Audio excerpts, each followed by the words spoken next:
Welcome to the third video in this series. In this video we will cover the most commonly used assets and how to set them up and how to use them properly.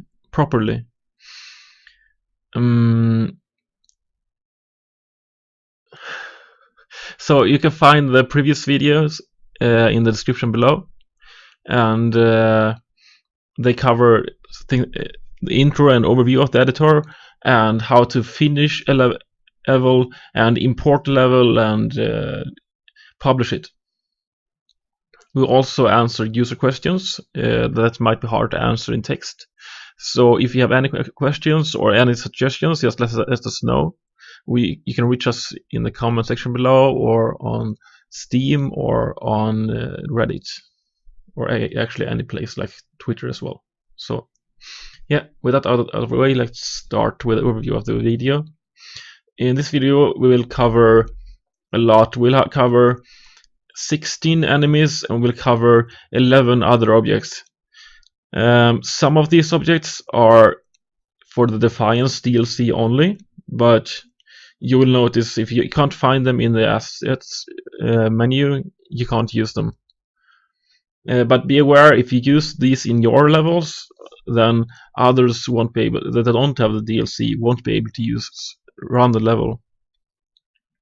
Actually, to make sure, if you want to build a level that everybody can access, you can filter out these assets by going into the asset manager and then press the minus button and press DLC 2. Then the list won't include anything with DLC 2. The other tags right now are not working, but we want to make these working later on and add more tags as well. So things will get better with time and get easier, and there might be bugs, but we are working on making it better.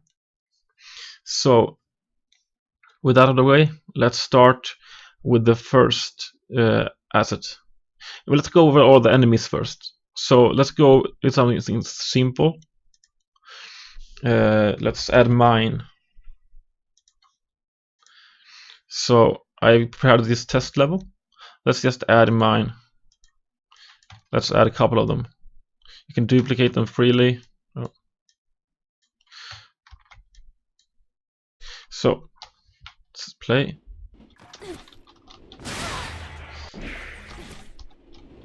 They work as you would think they would work. Oh, let's generate abstracts so we can actually interact with the level. So not much to it. Let's not waste time.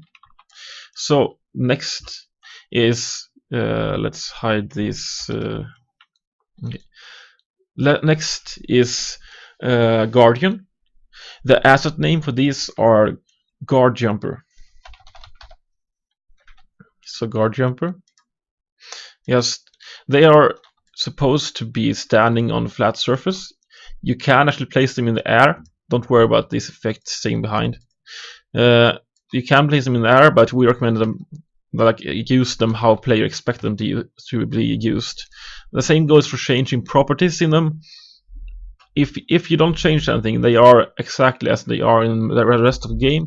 You can change that, but if you want to make a level that is easy for the player to get into, then don't play around too much with the settings. So you can place them like this and duplicate them. If you want to place them on the wall, let's just place them on the wall and rotate them up. So this is 90 degree wall, so you just add a snap rotation to fix that. But let's say you have some other wall, some other angle. Let's add a level block to it. So this angle might be real hard to rotate to. Like, yeah, it's not exact. You can try to get exact, but just use Control and middle mouse button click on the surface, and it will align. If you have it like this and middle mouse, it will align that axis. So align it roughly and then press Control, middle mouse button click. Okay, so that's the Guard Jumpers. Let's try them out. It's not much to this. We are starting out with the simple enemies and building up for more and more advanced enemies. So yeah, that's it. So the next enemy is tiny turret. So add turret. So tiny turret, here's the one. These enemies, just place them on the floor. They will have a view cone in front of them and they will attack anything within the view cone. So let's place 2 of them. Let's place one further ahead. Okay, let's run that.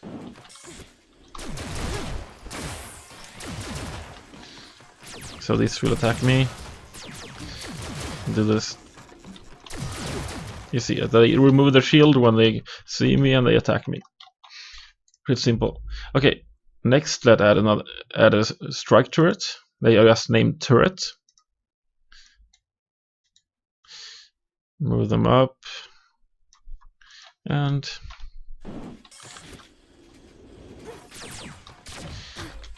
something like that. So pretty simple. You can actually go in, and if you're building more complex scenes with turrets, I would recommend going to the settings option and visualize view cone, and you can see what they can see. And then you can play around with these settings to make sure that it's as you intended. You can do this on all the turrets, but it can get quite messy, so I would recommend not to use it too many at the same time. And it's only an estimation, it's nothing exact, so keep that in mind. Next up is a prism turret, or a snipe turret. They're called snipe turrets, but their asset name is prism turret. Because when we were working with them from the beginning on the design, they had a different functionality. So let's create another wall here so we won't get distracted. Or let's move all the other enemies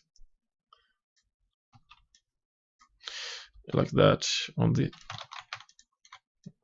this side of the wall. And let's move that one on this side. Okay, let's generate abstracts again. Let's save for safety and let's go. So it's functional as you imagine. Oh, bad timing. Yeah, like that. Takes 2 bullets like they usually do. Like I said before, you can play around with settings.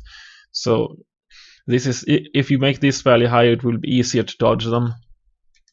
Let's make that 0.5 and charge time 2, and health, let's make it to 60. All values are not really working, as you see it turned. Yeah, let's not play around too much. We have a lot to cover, so let's move that back there. Next up, let's have a lobber or lightning cannon. They have no official real name because we never need a name for them. They are named lobber here. So let's pick one. So these are more advanced. You can see a red line when you selected them, and you can see a yellow line sometimes as well.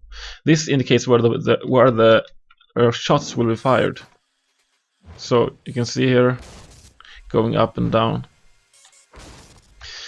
If you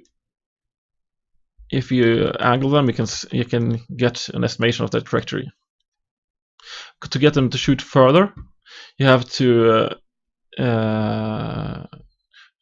shoot power, and then can shoot offset to select how if you have multiple of them, and you want them to shoot in the same speed, but in the same direction, but you want them to not shoot at the same time. This is the offset. So they are shooting.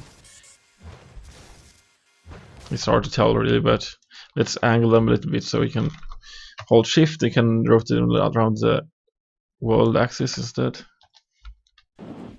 So this one's shooting there.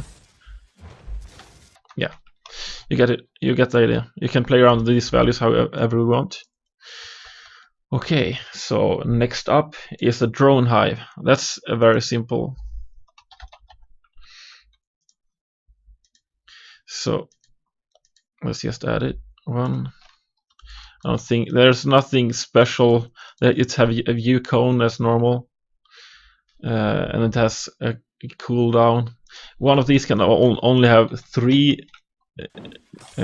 drones out at the same time. So let's.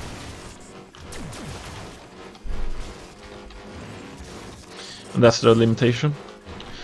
As long as the drone is alive, the shield won't go on, even if they don't see me anymore. If the drones don't see me, it will die. So, like now, it will activate as a shield. If I, yeah, let's not waste time. Next up is pulse gate. So these are quite simple as well. If you ask about the order, I try to order them in a way that from easy to hard to use. So this is the Defiance object. So they are called push field here. So push field, they have different sizes: push field large, push field long, push field medium. So just add a normal push field, or you can add a long one. Oh, I selected both of them. So let's remove this one. So the feedback on these ones are a little bit bugged, but this one is working correctly. You can see the small lines here. That's indicating the trajectory. So let's just let's use a bit, and you can see a small icon here. This is the push direction you want to push you in. The further away, the harder it will push. And you can see here the trajectories. This orange one indicates where you will land if you press it. If you land on this and get pushed, then press against the force, then you will land approximately. It's just approximations.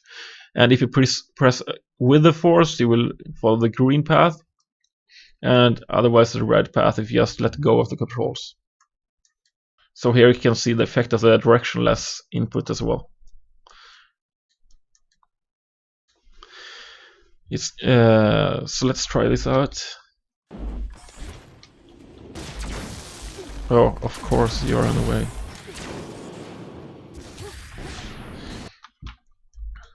So it can get quite hard if you want. Oh, I want you to hit this one. You can either just place this one first and hope that you can aim the other one at it, or if you want to really place this one in the trajectory of the others, you can go into the options and always show jump arc. So now even if you select something else, you will see the middle jump arc. So let's shoot this one back again. Let's move these ones away.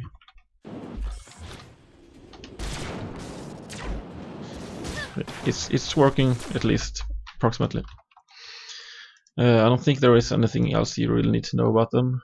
Oh, the stopping power. I recommend this to have a maximum. If you have this lower, let's demonstrate this.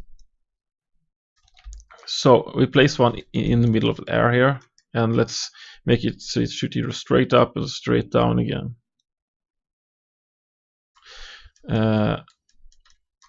Let's move this one out of the way.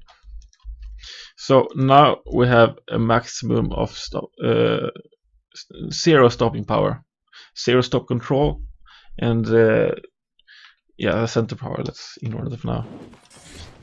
So the first time I jump on this one, I have very little speed downwards, so I'll get a lot of speed up. But the second time, I'm falling downward with a lot of force. So, and the force don't get cancelled out at all when I have 0 stopping power. So yeah, it's hard to judge where it will push me actually, but on the other side, if I enter this one with the speed like forward, you will keep that speed forward. Let's change the stopping power to full stopping power. Sadly, this don't get visualized to the player, so don't use them in unexpected ways. That's my recommendation.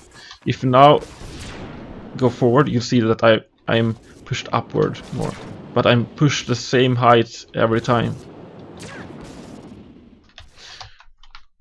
So if I now, let's go into stop control. So if I dash onto the dash onto this one, you'll see I don't. It's stopping all my power and it's pushing me. I can still go quite a bit in. I can start accelerating again. If I add stop control, it will stop me from giving input to the game, to the player, for a while. See, I'm falling straight down. Even if I'm holding downward, you can see it on the screen. I'm holding downwards. If I jump or use ability, I regain control, so it's not really stopping the player. But if you want to make it safer, if you want to make a long jump somewhere, yeah, it's there, and you want to make sure that the player is landing in the correct position and not be able to control away too much, you can add a lot of stop control. But it's not a catch-all, and it won't be exact because you will regain control slowly over time. So you won't land exactly here, but let's try and see if we can add a level block. Okay, did I add a level block? Probably not. Let's copy something from over there and see if I can actually hit this one. Let's see how good I'm wasting a bit of time here, but let's see how good this estimation really is. So, do you think I can hit it? I'm not sure. The estimation is an estimation, like I said.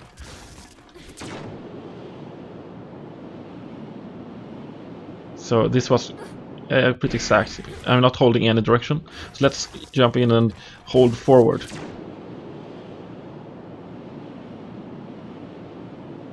Pretty exact. So this can be useful, but it's also, we don't use this that much in the game because it feels restrictive. We don't want to force the player into a specific path too much. We want you to have control as much as possible, but we are using it to some extent. But that's also why you can break the levels more than maybe we expected, because we didn't want to use this stop control. So see it like a gift from us that you can break the levels. Okay, next. No, this level is already soon 20 minutes. The keeper.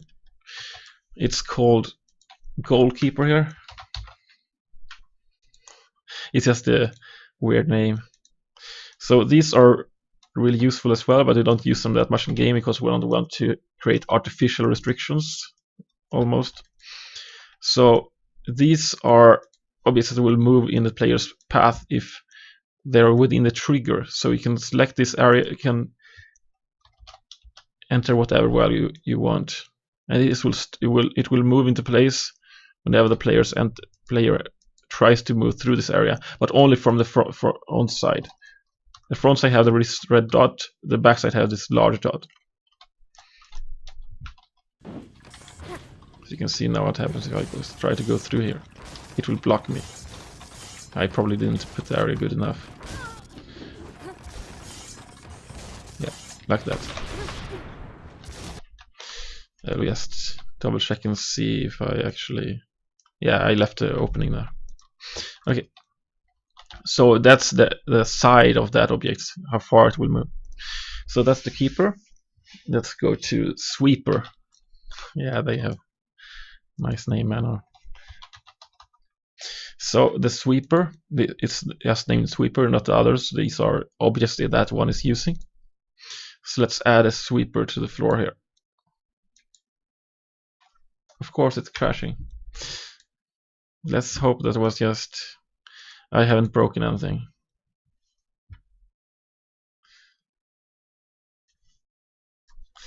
So let's get this up again. Oh, what? Okay, file, open scene.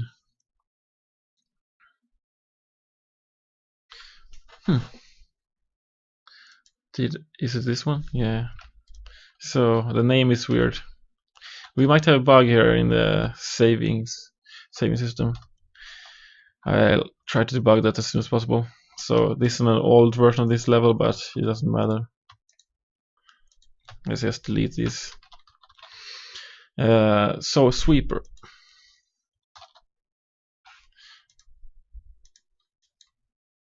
Oh, we might have broken the sweepers. I'll make sure to debug this and create another video where I use this, but they're quite simple. They have a couple of options, but they're pretty self-explanatory. But you can choose how many sweeper heads you want and what direction they are moving, if they should be teleporting back and forth or if they should go back and forth, and also what speed they are moving in and which offsets they have. So they have quite a few options. That's why they this late in the list, but I wish I could show it to you, but it's not now, sadly. Okay, so let's just move on. Next one is a drop mine. You could think these are quite simple, but they're actually not that simple. If you use the default settings, they are called drop bomb. They are called gravity bomb. Are they called here? It sounds like something else, right? So that's why they're not called that in the game. So they have actually a view cone, and when they see you, they will drop down. But they will also trigger other bombs in the drop mines in the area. So let's. So visualize view cone. You can see they are looking below them. If you angle them, oh, maybe I thought it would also angle the view cone. It might not do that, or it might be the debug printing or the drawing that is incorrect. But let's assume it's correct. So you can change the FOV, so it can actually see on the sides of it, but it will also see in all sides. But okay, yeah, it's not bugged. It's actually how it's supposed to be. Then you also have a push force. This is how. Okay, this was a long time I used this, but I'm pretty sure that the push force is how it will be pushed away from its location when it's triggered, and the push force is how hard it will be pushed away. So let's try this out. Let's find out. So you can see it gets pushed a little bit out of the wall. If I aim this up like this, let's increase the push force to 8,888, and it should be pushed much further. You can see you need pretty high values to make these count.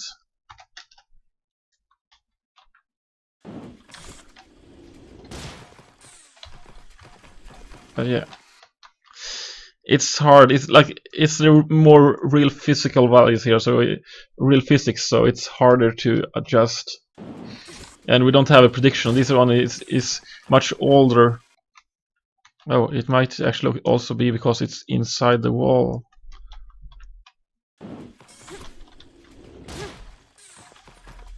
Whoa. Yeah, it's flying real high now. So the direction it's flying is in the, look at the objects in this direction. If you hold down shift, you can see its local axis.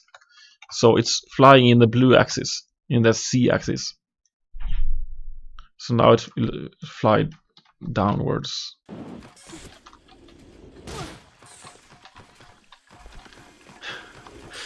And yeah, it's gone.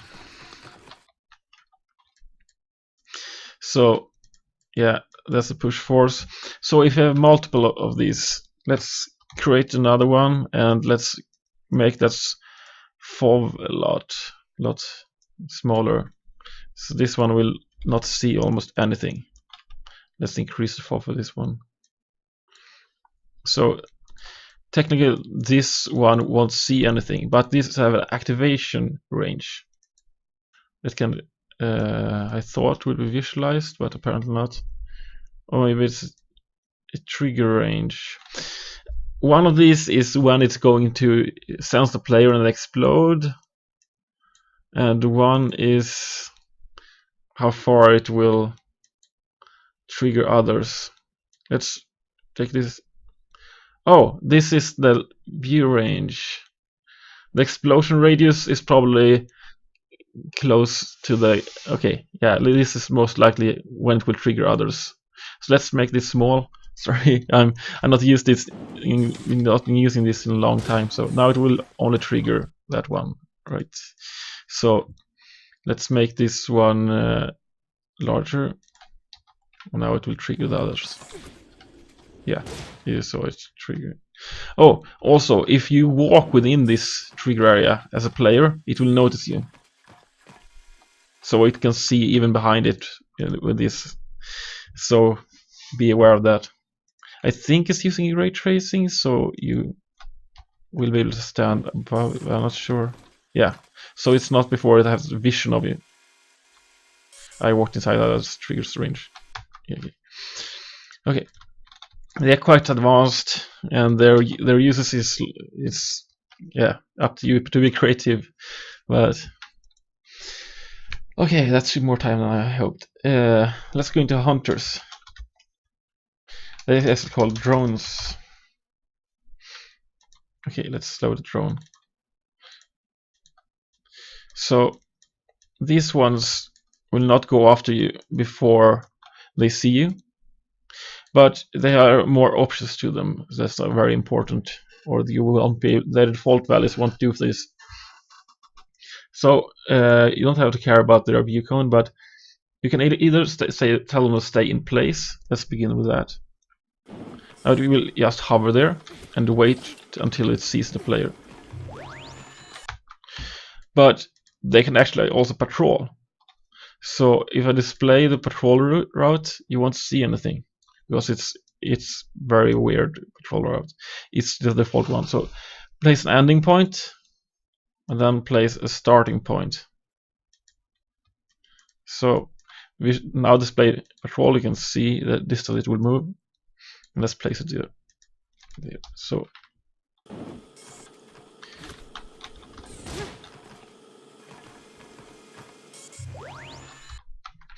yes, and let's stand above and see it if it's actually.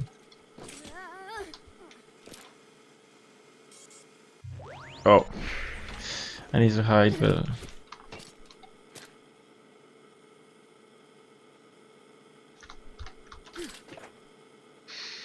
Yeah, like that.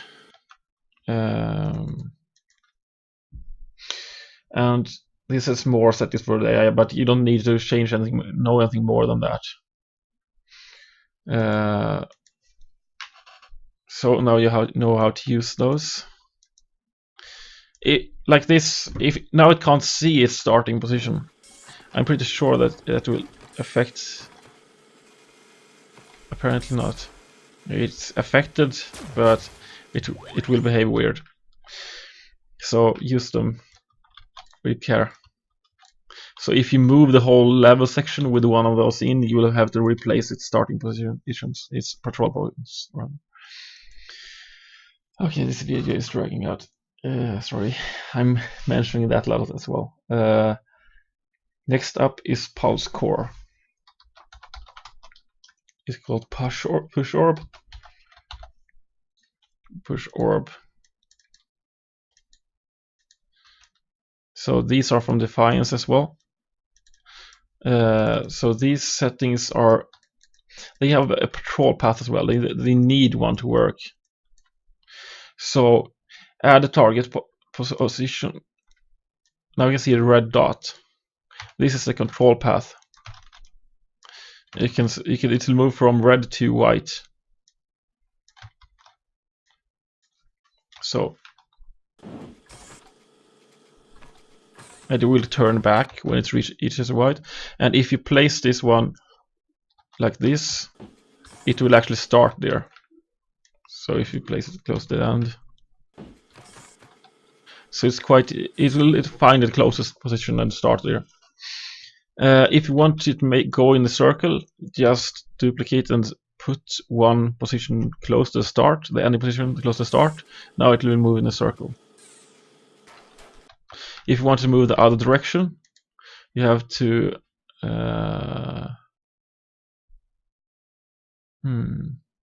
was it just push the negative move speed? Let's try this out and put negative move speed. Yeah, it moved in the other direction. Okay, so they also have a jump arc similar to the push fields, so I don't need to go over that again.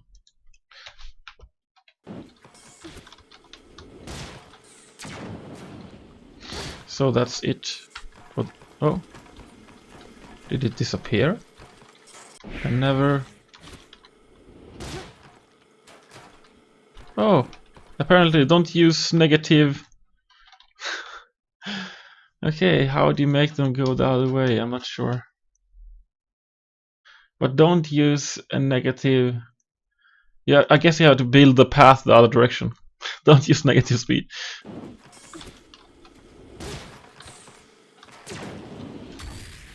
Yeah, now it's working. Yeah, good. We find bugs like that or quirks like that during videos, so you know as well. So next up is the Arachtoids. They are a pretty common and simple enemy, but they have a similar way to the path, so I waited with them. So they are called Walker. And yes, let's add one. They have another quirk. You see this purple area? This is actually their home area, or what you call it, trigger area. So let's start with adding target points. It's very similar to the pulse orb.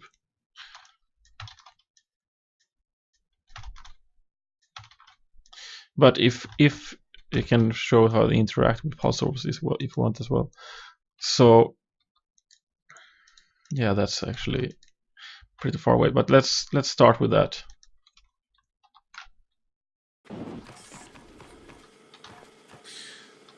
Let's not see the whole path, but you can see it's following the path.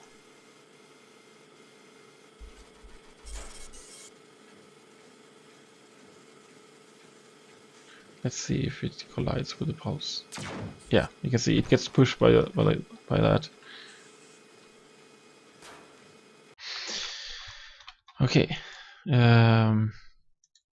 But let's demonstrate this. If I walk up to it, it won't attack me. If I touch it, it will attack me, but it won't. Okay, yeah, now it attacked me once, so it will continue to attack me. But if I just walk around it, it won't engage me because it doesn't have an area it's really protecting. It's this area up here. So to add that, you need to go control area trigger. So now you're not controlling this is not good. We will hopefully change this, but you now have to select. If you select the floor, nothing happens. If you like this one, you select the walker or the Arachtoid, you will actually control this area instead.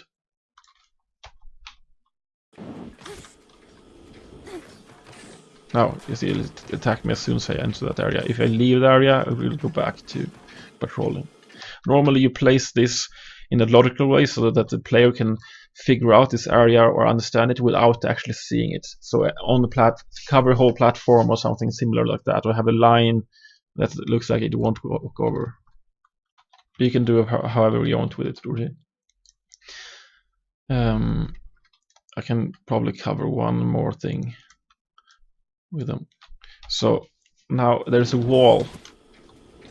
It can follow me behind the wall, but it won't know how to get back. So keep that in mind.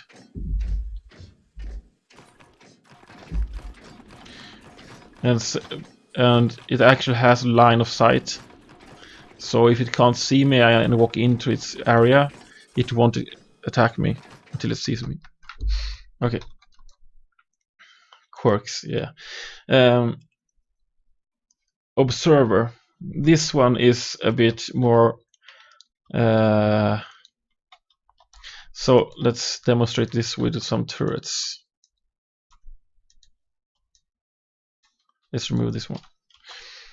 So if I now go over here, these turrets won't see me. They won't attack me. If I add an observer, like called a watch cam. Watch cam.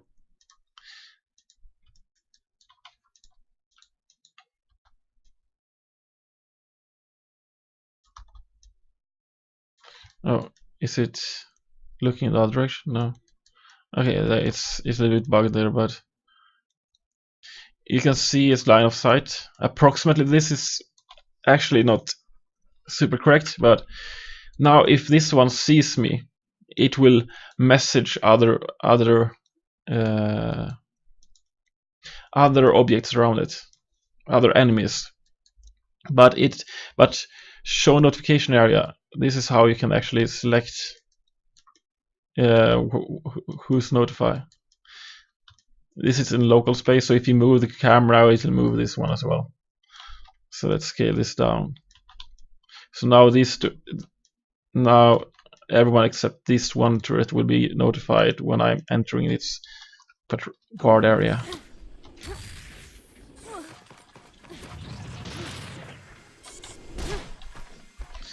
They don't see me, and now they see me. So even if the enemy would normally don't see you, it will see you if the observer sees you. So even if we add mesh, or it's called grid, or what's it called, wire, maybe, I don't even know. I don't remember the name of the object. So let's just look here.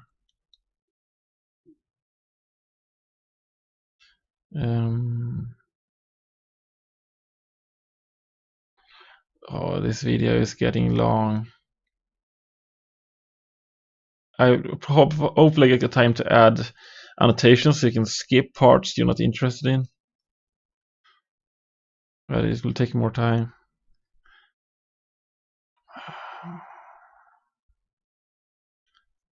Oh, here, this is called. These names were never meant to be used by others. Wall prop is huge. Okay. So enemies can't see through these. You can see through them, but enemies can't see through them, and no one can shoot through them. So let's demonstrate that properly. So like this, they won't see me, so you know that this is solid. And now they will turn against me and shoot me, even if they don't. They can't even possibly see me here. So you can actually try to shoot through walls even.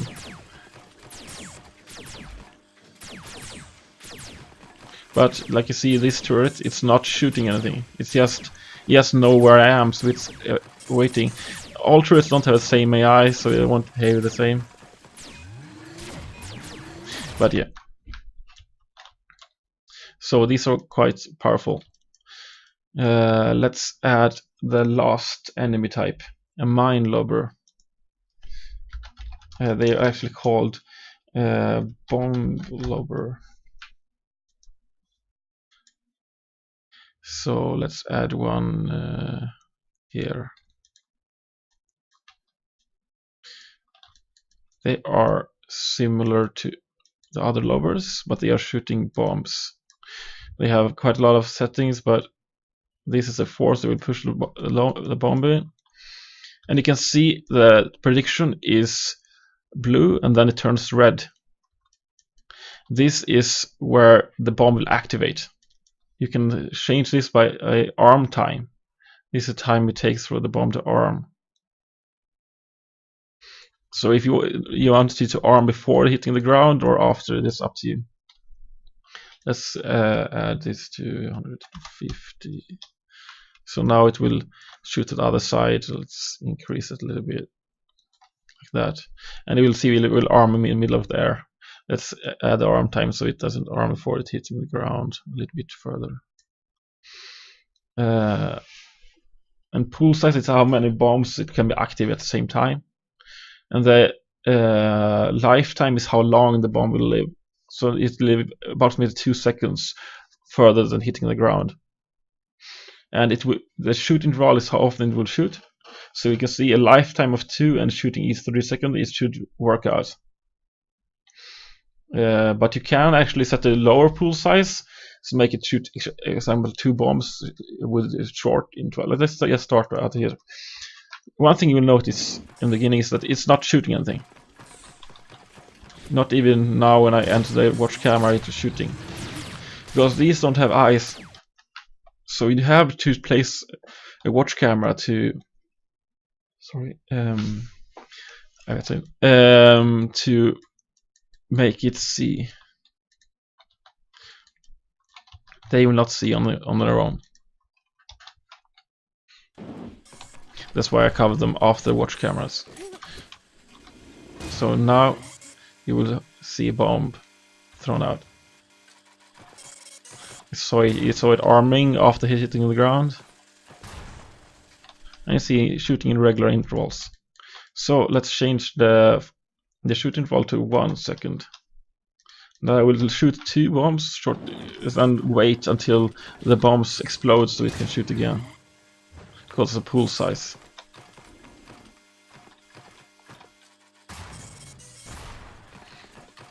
Like that. Okay, that's probably all I need to go over with those. So that covers it for all the enemies. We have a few things left here. I'm almost considering to move this to another video because this is getting ridiculously long. But let's keep at it. We should get over this. So shield gates are the next thing. Let's add one of these. They are called shield door.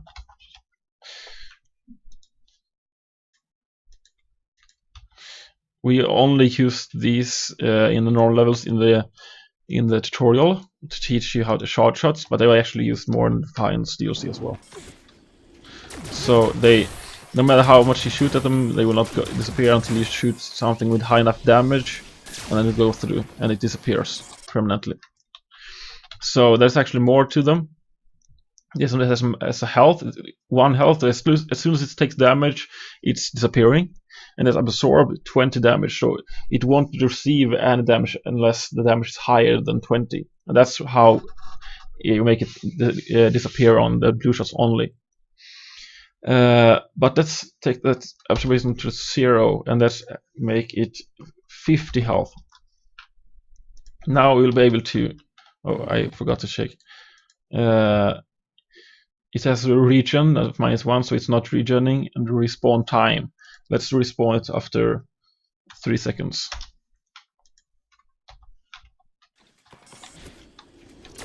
So now if I shoot enough bullets, it will go through.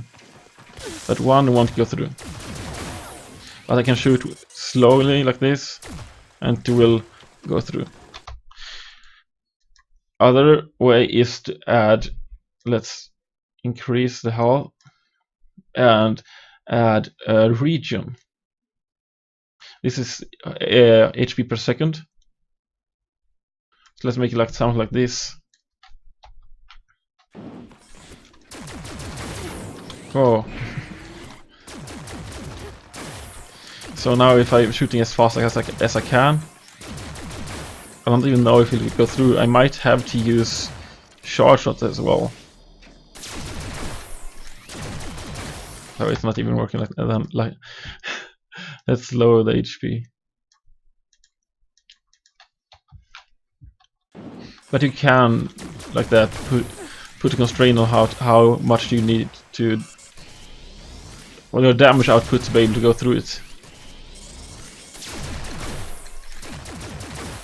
Apparently,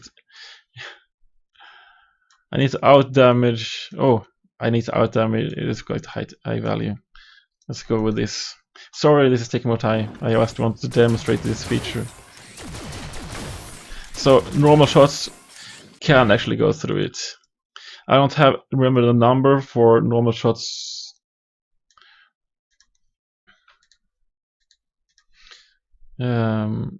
Let's hide.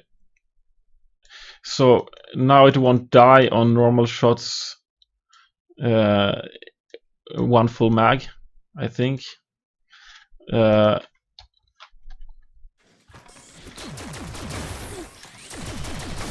the region is actually good enough so it can. So if I'm, yeah, you can experiment. You can find a sweet spot where you have to use a blue shot and a full mag of your yellow shots to go through. That's 2 more time. I understand why this video is long.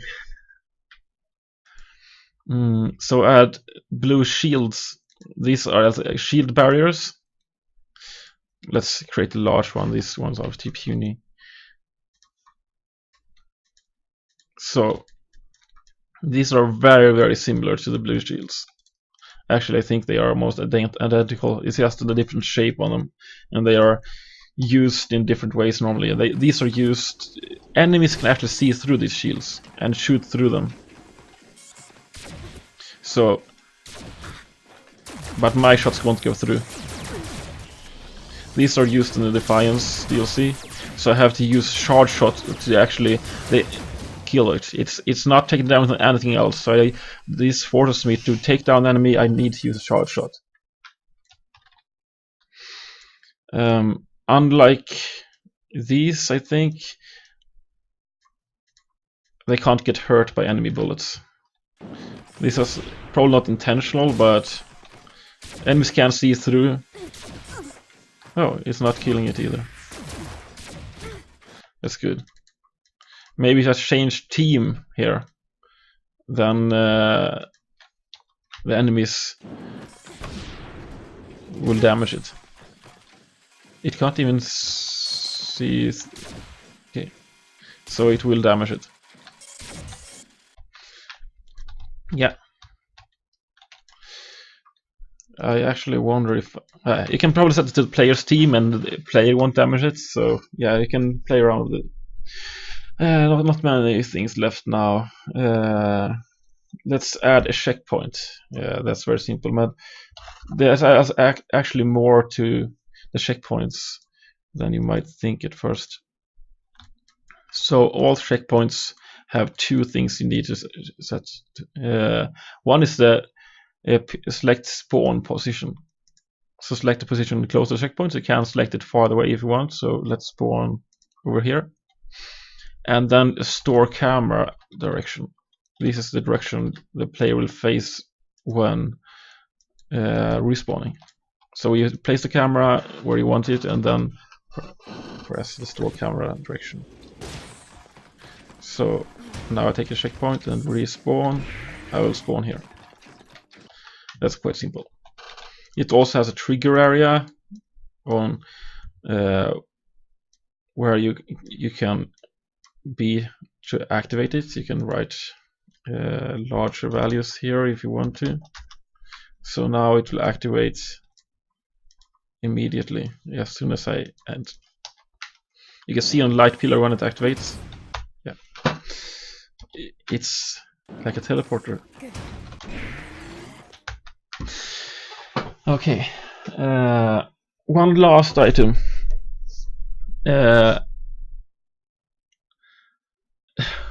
But it's beacons. They are used for beacon mode only, but they are quite advanced because you also need to set up the beacon mode. So I'll go over them last. We have a few pickups as well.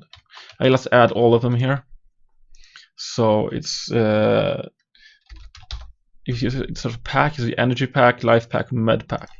Let's add all of them. And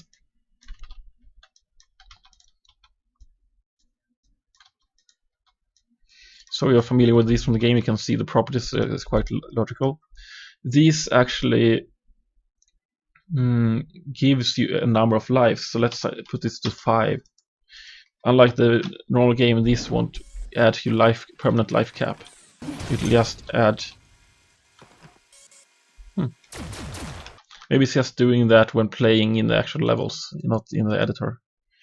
But it will add that number to your current lives. Energy, you can put how much energy and how large it activates, and the same go for health. Okay, any more pickups? Yeah, we have a super pack and it's called Life Booster. Life Booster.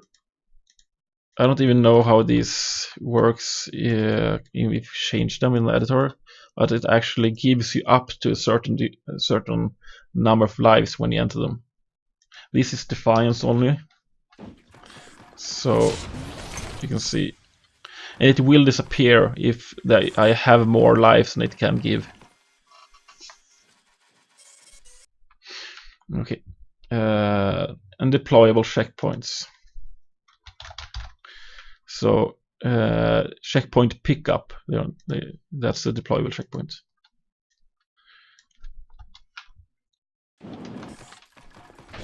So you can see I have 1, now I have 2. Okay.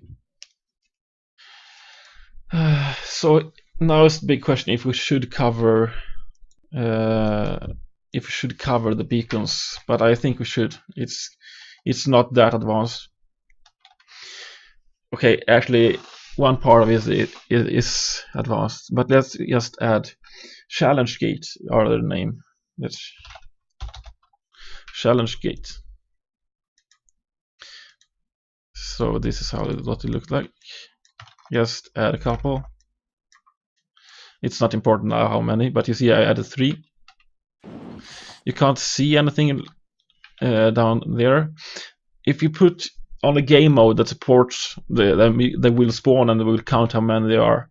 Right now we don't support that game mode, so we add a command T gates, I think it's called. I don't remember quite. Yeah, now we can see up in the upper corner of the screen, you can see how many gates there are. 03 collected.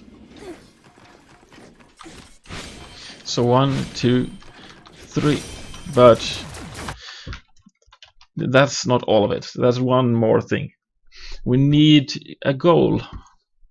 So before, in another video, I went over how to add a goal. Yep, let's place a script trigger. Let's make it smaller. And this is now a goal. Let's load a trigger. Script level complete. So this is now a goal, but it won't work in beacon mode. For these, you actually need a gates complete. Oh, that's a bug. But this will only work once all the gates are collected. Same goes for the door, if you want to add a door. Oh, not level. Okay, door. So door exit or door gates. if you select a door like this, let's add it to the trigger here. If you go into options, you can see it. Yeah, I can show it later. Just add a door gate exit. So if you play now, you will see the normal exit. That's not how our gates mode work normally. You cannot see the other one. None of them triggered because I'm in gates mode. I can't complete the level. But if I collect these, you will see that door, and when you reach it, you will clear the gates mode. If I go over to the run options and then just add, so this tag is invalid, now it will be in normal mode, and you can see that this trigger is working. Okay, so the difference is actually that this has gates complete as an activation on key string, and that's an event that gets sent normally. I saw this one in gates mode. If I press minus and then write the tag I want, gates, now it won't be visible when in gates mode. Visible now. When I change back to gates, it won't be visible. And you can do that for most assets that support this kind of key strings. If I add gates AB and I make gates AB, it won't be visible either. But now it's not tied to gates game mode. Now it's tied to this tag. This is just a custom tag. More advanced is that you can actually add custom tags to your game modes. You can actually create game modes that changes the level. But be aware that if I place this like this and generate abstracts, it will block abstracts here. Even if this disappears for game modes, the abstract won't come back. So use it with care. You can't do everything. And that's probably all for now.